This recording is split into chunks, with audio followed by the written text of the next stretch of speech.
Le jeu des quilles.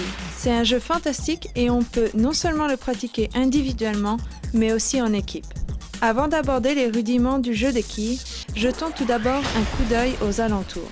Le boulier diffère d'un centre de quilles à l'autre, mais il a habituellement une capacité d'environ 15 boules.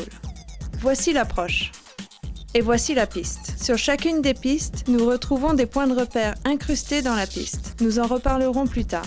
Les quilles sont de nos jours manufacturées à partir d'une matière plastique synthétique. Il y a de cela plusieurs années, les quilles étaient fabriquées en bois. Certaines quilles comportent toujours un centre en érable blanc. Les boules de quilles sont manufacturées avec des matériaux non métalliques. Et puis voici les souliers de quilles. Ils sont essentiels pour la sécurité de chacun et on peut en faire la location dans tous les centres de quilles.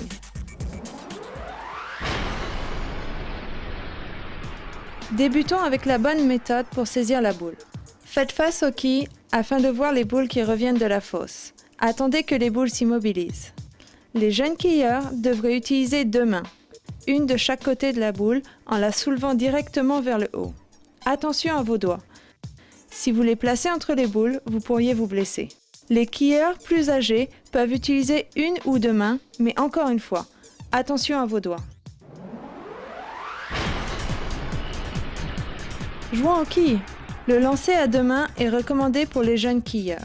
L'enfant se place debout à environ 3 pouces de la ligne de faute, les pieds écartés à la largeur des épaules, le corps légèrement incliné vers l'avant, les orteils pointés vers les quilles, la tête relevée pour regarder le point de mire. Au début, cela devrait être la flèche du centre. Ils saisissent la boule, poussent sur le dessus, les doigts espacés uniformément autour de la boule, puis ils balancent la boule 2 fois entre les jambes et la relâchent au 3e balancement. Et maintenant, la prise à une main utilisée par la plupart des quilleurs. La boule devrait être saisie fermement, les doigts espacés uniformément. Elle ne devrait pas reposer dans la paume de la main. La règle à suivre consiste à pouvoir placer un doigt entre la boule et votre paume.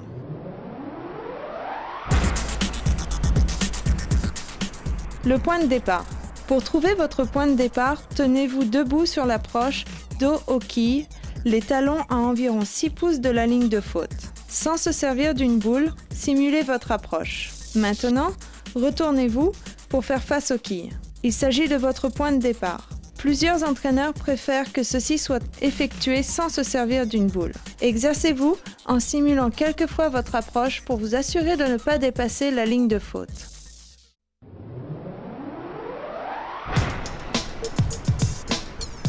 Parlons de la position de départ, de l'approche et du lancer. Votre corps devrait être droit, les épaules perpendiculaires à la cible, les orteils pointés vers celle-ci, les genoux légèrement fléchis.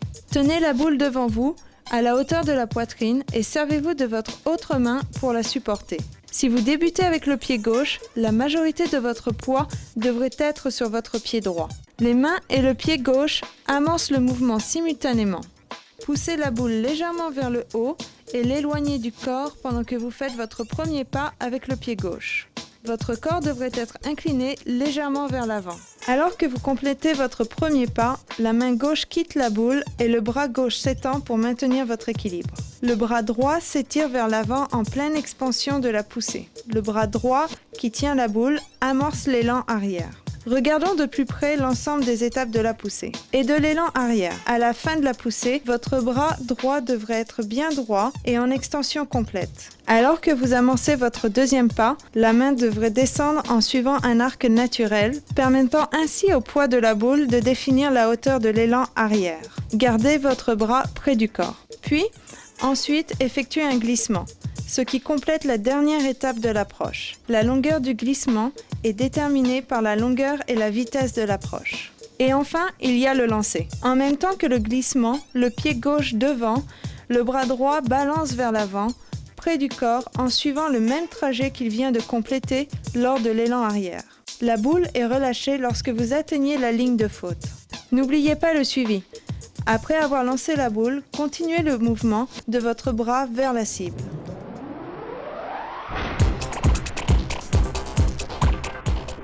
Examinons maintenant l'approche à 3 pas. C'est aussi simple que de compter 1, 2, 3, car chaque chiffre est associé à une étape et à un mouvement de bras. vous effectuez la poussée de votre premier pas avec le pied gauche.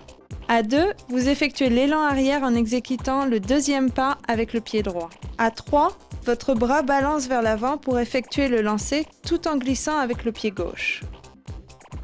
Et le tout se termine par le lancer et le mouvement de suivi. Lorsque le tout est accompli en un mouvement fluide, c'est de toute beauté. La position de départ, la poussée, l'élan arrière, le glissement, le lancer et le suivi en sont de même pour les joueurs gauchers. La position de départ, la poussée, l'élan arrière, le glissement, le lancer et le suivi. Parlons maintenant de l'utilisation de ces points de repère.